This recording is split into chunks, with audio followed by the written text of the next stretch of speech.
제가 저번에 상속 유류분에 대해서 한번 동영상을 올렸었습니다.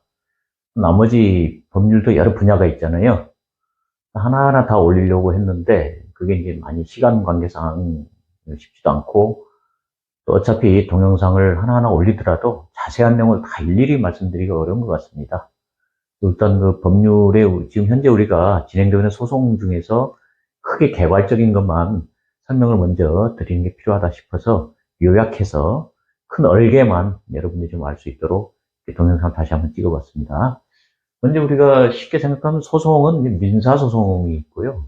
그 다음에 이제 보통 형사소송, 그 다음에 가사소송, 뭐 이렇게 나뉘고 또 행정소송 뭐 이렇게 나뉘는데 대개는 그냥 크게 민사, 형사, 뭐 이렇게 보통 이제 우리가 분류를 하고 있습니다.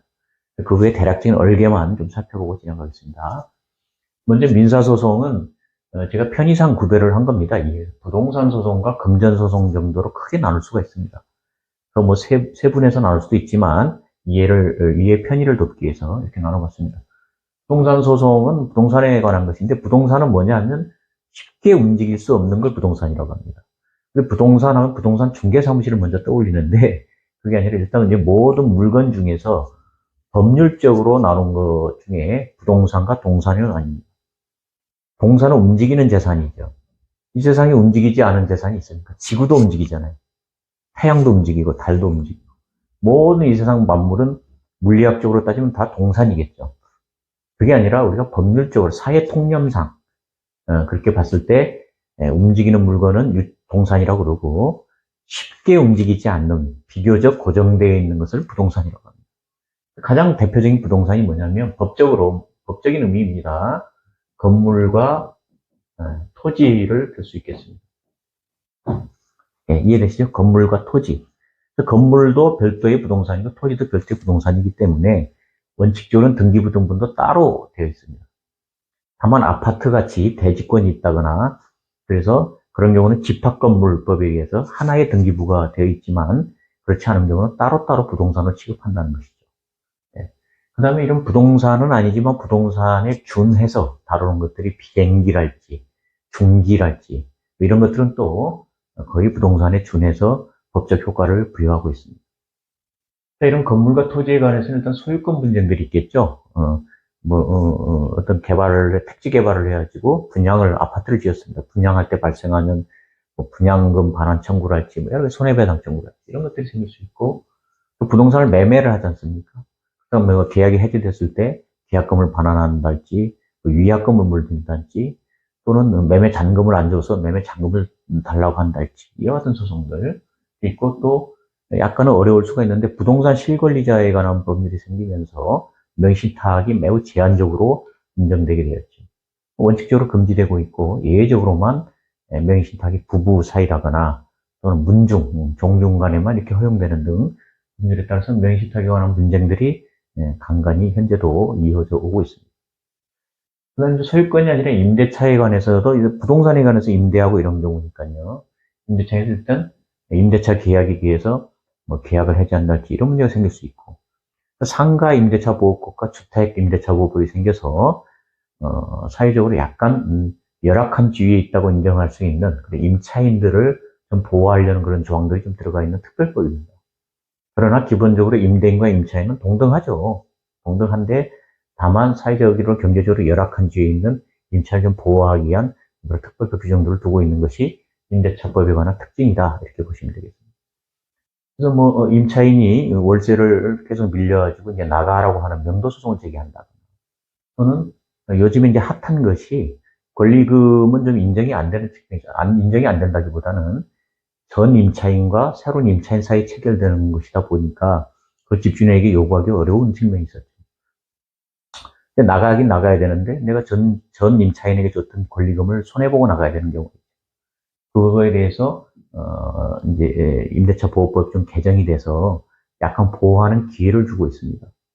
그래서 임차인이 나가게 될 때 그 전에 먼저 임차인이 새로운 임차인을 구해서 데려오면 계약 조건이 이렇게 불리하거나 그러지 않는다면 임대인은 그 새로운 임차인과 계약을 체결하도록 그런 기회를 좀 주고 있습니다. 왜냐하면 그래서 나가게 되는 임차인이 새로운 임차인을 데려오면서 권리금 약정을 할 수 있는 기회를 부여하는 것이죠.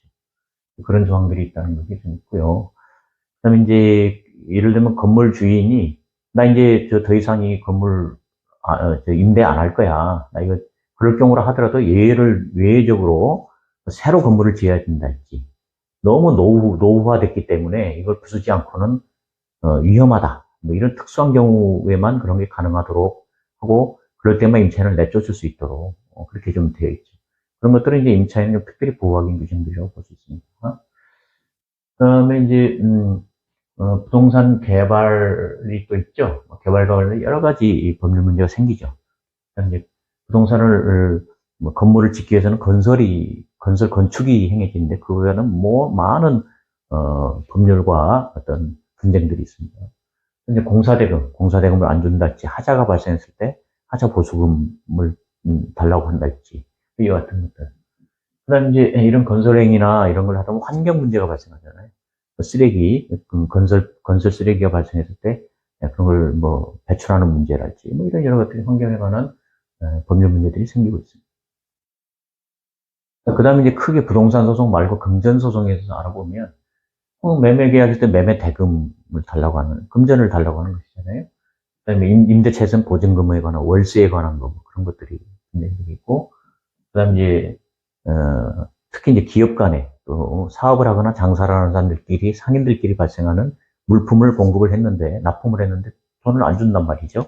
물품 대금 청구랄지, 또는 어떤 서비스를 제공하기로 했어요. 기술을 제공하기로 한다거나, 그런 기술 용역에 대해서 돈을 안 주면은 용역대금, 서비스 대금 청구 소송할 수가 있죠.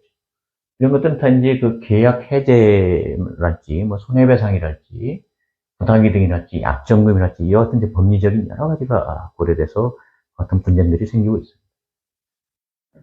일단 이제 민사사건이라고 딱 분류하기는 어렵지만 특수한 분야는 지적재산권에 관한 거, 특허, 상표, 저작권 이런 거, 그다음에 조세사건, 세금을 부과했는데 국세청이 이건 좀 부당하다. 그럴 때 행정소송 형태로 행정심판을 이제 거치죠 먼저 행정소송 형태로 부가처분이 이제 그 처분을 취소해달라는 소송을 제기한다거나 이런 분쟁들이 이제 적잖게 있는 것이죠. 이제 이런 것들이 이제 큰 틀에서 보면 민사소송에 가서 제가 좀 다뤄봤습니다.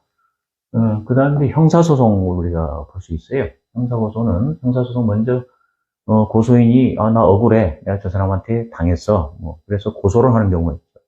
그러나 수사가 이루어지는 게 꼭 고소만 통해서 이루어지는 게 아니고 수사기관이 알아서 사건을 입건해서 처리하는 경우도 이제 인지사건이라고 하고 고소인 또는 고발인이 고발을 해서 한 건 고소사건, 고발사건이라고 이렇게 합니다. 우리가 여기서 이제 참고로 팁 하나, 용어 정리를 하겠습니다. 우리가 너무 많이 잘못 알고 있고 헷갈리는 것 중에 하나가 원고 피고는 이건 어떤 재판에 쓰이는 건지 좀 의문일 때가 있습니다. 원고 피고는 현재 실무상으로 민사사건이나 이런 데서 쓰이는 겁니다. 원고는 소송을 건 사람, 피고는 소송을 당한 사람. 피라는 게 피상속인, 피해자, 이렇게 당하는 사람을 의미하거든요. 피라는 게. 그러니까 원고는 소송을 건 사람, 피고는 소송을 당한 사람을 의미합니다. 주로 민사소송에서 쓰이는 용어예요. 그런데 민사소송 형태라 하더라도 그 소송이 아니라 소장을 제기한 소송이 아니라 무슨 신청행위라는 경우에는 원고 대신 채권자, 피고 대신 채무자라는 용어를 쓰기도 하고 신청인, 피신청인이라는 용어를 쓰기도 합니다. 그러나 본안소송에서는 원고, 피고라는 용어를 쓴다. 이건 민사에서 일어나는 일이다. 반면에 피의자라는 것도 있어요. 이거는 뭐냐면 수사 단계에서 형사사건에서 검사가 공소 제기를 해서 법원에서 형사법정에서 재판이 이루어질 때에는 그 재판을 받고 있는 사람 피고인이라고 합니다. 그러나 그 전에 수사 단계, 경찰이나 또는 일부 요즘 이제 검경 수사권 조정이 되다 보니까 일부 검찰이나 또 송치된 이후에 검찰 단계거나 이런 사건들에 대해서는 그 조사를 받는 피의자라고 그러죠. 그러니까 피의자는 수사 단계에 있었을 때 조사받는 사람을 피의자, 수사의 대상이 되는 사람을 피의자라고 그러고, 피고인은 형사사건에서 검사에서 기소가 돼서 재판을 받고 있는 사람을 피고인이라고 한다.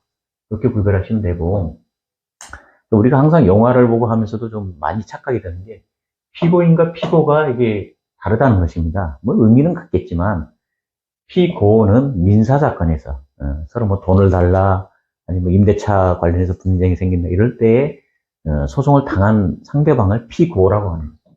피고인이라고 하지 않는다는 겁니다. 반면에 피고인은 형사사건에서 재판을 받는 사람을 피고인이라고 한다. 이렇게 이해하시면은 오늘 또 재미있는 이런 팁을 하나 얻어가시는 게 되겠습니다. 자, 그 다음에 이제 요즘에 불송치 결정이라는 게 있잖아요. 경찰이나 이런 데서 수사를 하고 뭐 혐의가 없어 보인다라거나 뭐 공소시효가 만료됐다거나 여러 가지 이런 이제 불송치 결정을 하는 경우가 있죠. 거기에 대해서 뭐 이의 신청을 하면 고소인이나 이를 내면 이하면 검찰이 다시 그걸 살펴보고 뭐 수사를 다시 하라고 한달지 또 여러 가지 송치를 하라고 한달지 여러 가지 또 결정을 할 수가 있게 되는데 불송치 결정이 내려지면 그러나 우선적으로는 혐의가 좀 없다거나 처벌하기 좀 어려운 그런 결론을 내는 게 되는 것이죠. 그다음 이제 검찰 단계까지 왔는데 이 사건을 재판에 붙일 것인가 말 것인가 검사 선에서 끝낼 것인가에 의해서 이제 불기소 기소로 나뉘는데 불기소 처분에는 뭐 조사해봤더니 뭐 이게 혐의가 없습니다. 그럼 무혐의가 나는 경우도 있고 그다음에 공소권 뭐 공소시효가 완료해서 공소권 없다는 결정도 될 수 있고 또 이제 하나는 기소유예라는 게 있어요. 뭐 죄는 인정되는데 너무 경미하고 뭐 처벌 전력도 없고 한 번은 봐준다. 그러니까 기소를 할 거 법원에다가 기소를 할 거를 이번에는 봐준다. 기소유예라고 합니다. 이런 것도 일종의 이제 불기소 처분에 속하는 겁니다. 그러나 벌금형 이상의 형을 때리는 거는 이제 그건 기소가 되는데 검사가 봤을 때 이 사람은 벌금 정도가 적당해. 그랬을 경우는 벌금 처분을 하면서 그렇다고 뭐 재판을 받게 이거 하기 전 단계로 법원에 가서 약식으로 약식 명령을 받습니다. 벌금 얼마에 좀 차도록 이렇게 해서 서류상 판사가 도장을 꽝 찍어주면 약식 명령이 이제 떨어지는 것이고 그러면 이제 그게 약식 기소라고 하는 게 약식으로 기소하는 거죠. 그래서 판사가 꽝 했기 때문에 특별한 이의가 없으면 그냥 벌금 내는 걸 끝나는 것이죠. 그러나 나 벌금 100만 원? 나 이거 인정 못해. 또는 너무 많아. 이렇게 될 경우에는 그거에 불복을 하면서 정식 재판 청구를 할 수가 있습니다. 피고인이 피의자가 그럴 때는 이제 피고인이겠죠. 약식명이 이미 내린 상태니까 그럴 때는 다시 법원으로 넘어가서 판사 앞에서 정식 재판을 받을 수 있는 권리가 보장이 됩니다. 이 같은 데서 불기소, 기소 이렇게 나뉠 수가 있다. 요즘 이제 형사사건에서 특징적인 건 변호인이 입회할 수 있는 권리들이 있죠. 변호인이 이제 많이 조력을 해서 뭐 조사받을 때 입회도 할 수 있고 각종 뭐 변호인 의견서를 제출한다거나 뭐 여러 가지 활동을 수사 단계에서도 많이 하죠. 또 증거자를 수집해서 고소인 입장에 도와준다거나 뭐 고소 대리인이 된다 이런 것도 있고요. 그다음 이제 도입된 지 꽤 이제 됐지만 예전에는 없었던 제도가 형사조정제도인데 고소가 들어와서 조사를 해봤더니 이건 뭐 제가 인정되든 또는 제가 인정 안 되든 검사가 봤을 때 서로 조정해서 화해해서 끝내는 게 좋을 것 같다라고 판단이 되는 사건 같은 경우는 형사조정을 적극 권유하기도 하죠. 뭐 꼭 강제적인 건 아니기 때문에 고소한 사람과 뭐 고소당한 사람이 잘 화해를 해서 어떤 결정문이 완성이 되면 그걸로 끝나는 것이죠. 그럼 그것이 되지 않는다면 결국 나중에 다시 형사적인 어떤 불기소든 기소든 뭐 이런 처분을 해야 되겠죠. 이런 제도가 있다 이렇게 이해하시면 되죠. 자, 이제 뭐 우리 세 번째로 이제 큰 틀에서 가사소송, 가사사건이 있는데 그건 이제 크게 보면 이혼사건과 상속 유류분 사건이 있는데 상속에 관한 건 제가 첫 동영상을 다 찍어서 올렸기 때문에 이 자리에서는 더 이상 생략하겠습니다. 다만 이제 이혼 사건, 이혼 사건이 많이 있는 편이죠. 그리고 이제 친권 양육권, 그러니까 자녀가 있는데 이혼하려고 하는데 자녀가 미성년자일 경우에 성년이 될 때까지 과연 누가 친권자가 되고 누가 키울 것이냐 이런 걸 정하는 것이죠. 그럼 여기 이제 양육비 부담 문제가 나옵니다. 성년이 될 때까지 키워야 되는 양육비를 아버지 또는 어머니 중에 누가 부담할 것이냐 또 정해줘야 되니까 이혼할 때 되고요. 그다음에 뭐 이제 이 이혼 소송을 하는 과정에서도 그렇고 계속 신체적인 유해를 가한다거나 이럴 위험이 있을 때는 미리 또 접근 금지 처분 신청을 하는 경우도 있습니다. 이제 이혼 사건은 결국 이제 이혼할지 말지를 결정하는 판결이냐 조정이 성립되는 거고요. 우리나라는 이제 유책주의라고 그래가지고 이혼 소송을 제기한 사람 입장에서 이혼 소송을 당한 사람 상대방 배우자죠. 그 사람이 뭔가 잘못이 있어야 돼요. 혼인을 더 이상 유지하기 어려울 정도로 혼인을 파탄에 이르게 할 정도의 어떤 잘못이 있을 때만 이혼 소송을 하도록 하고 있습니다. 이 말은 무슨 얘기냐면 합의 이혼할 때는 뭐 그 사유를 묻지 않고 부부가 헤어지기로 했다 그러면 합의 이혼을 허용하는 거죠. 합의 이혼해서 하면 판사한테 확인서 받으면 끝나는 거죠. 그러나 합의 이혼이 아니라 재판을 통해서 이혼하는 경우는 원고가 상대방인 피고에게 어떤 잘못이 있는 것을 주장을 하고 증명을 해야 받아지는 거죠. 그걸 이제 유책주의, 책임이 있는 경우에 인정한다. 유책주의가 원칙이다. 그러나 예외적으로 파탄주의도 우리나라가 받아들이죠. 뭐 혼인이 사실상 지금 현재 너무 남남이 돼서 별거한 지도 오래됐고 뭐 회복할 가능성이 없어서 이거 뭐 누가 잘못에 따라서 이거는 그냥 헤어지게 하는 게 맞다 했을 경우에는 이제 외적으로 파탄주의, 이미 파탄이 났다는 거죠. 파탄주의를 택하는 경우도 있습니다.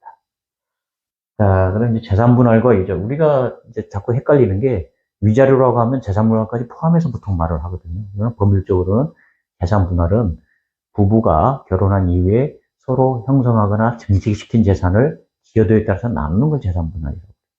꼭 이게 잘잘못이 누가 잘했냐 잘못했냐가 그렇게 관여가 안 되는 부분입니다. 대신 위자료는 잘못한 측에서 상대방에게 정신적으로 피해를 줬기 때문에 정신적인 손해배상을 해달라는 것이죠. 그래서 우리가 생각하는 만큼 금액이 재산분할 정도 그런 금액이 되지를 않습니다. 그 다음에 이제 서로 이혼하게 됐을 때 미성년 자녀를 한쪽이 키우게 되죠, 양육권을. 그럴 경우를 하더라도 나머지 배우자는 자녀 문제에 있어서는 여전히 부모이기 때문에 만나야 되죠. 그래서 뭐 한 달에 한두 번이랄지 요일 시간 이런 거 특정돼서 만날 수 있게 그렇게 기회를 보장하고 있는 게 면접 교섭권이라고 합니다. 이제 이런 정도의 대략 우리 실제 일어나고 있는 소송에서 중요한 것들의 얼개를 제가 말씀드렸습니다. 이제 오늘의 마지막 오늘의 법률 인문학이라고 뭐 이렇게 재밌는 인문학적으로 제가 설명을 하는데 룰러로 이게 이제 법의 지배라는 중요한 법치주의 어떤 가치죠. 역사적으로 이것은 이제 독재자라거나 또는 너무 자의적으로 우리 옛날에 원님 재판이라는 게 있었잖아요. 원님 하기 나름이에요. A 사건하고 비슷한 사안이 비슷한데 A 사건에서는 무죄가 되고 B 사건에서는 막 사형을 때린다. 기준이 없는 거죠. 이런 걸 방지하기 위한 것이 룰 오브 로에서 법에 따라서 만민에게 평등하게 법률을 적용하고자 하는 게 룰 오브 로 법치주의죠. 법의 지배. 이게 매우 필요하죠. 특히 현대사회처럼 사회 규모가 크고 익명성이 큰 데 있어서는 어떤 정해진 표준적인 어떤 법률에 의해서 공정하게 법 처리가 되는 것이 매우 중요하다. 이런 것이죠. 우리가 이제 이거 떠올릴 때 법가라는 걸 떠올릴 수가 있습니다. 옛날에 중국의 고대의 법가. 그래서 이제 법의 지배하고 비슷한, 법치주의하고 비슷한 논리죠. 그러나 이제 이 법가가 너무 지나치게 적용이 된다거나, 우리 생활 영역에서도 법이 좀 침범하면 안 되는 영역들이라는 게 좀 있거든요. 사생활 분야라거나 어떤 그런 것들이 좀 있습니다. 그럼에도 불구하고 모든 생활을 다 법이 규율한다고 한다면 그건 좀 문제가 되겠죠. 또 그게 어떤 당시 왕조 시대에 절대자가 만들고 형성한 법에 의해서 법과 사상을 만약에 펼친다면 그거는 법의 지배, 진정한 법의 지배가 아닐 수 있다. 이런 점에서 의미론적으로는 좀 차이가 있을 수 있고 그런 걸 잘 구현을 해야 된다. 이런 말씀을 마지막으로 오늘 드리겠습니다. 여러분, 제 너무 많은 내용을 빠른 말로 짧은 시간에 설명을 하다 보니까 어떻게 들으실지 모르겠습니다. 어쨌든 감사드립니다. 예.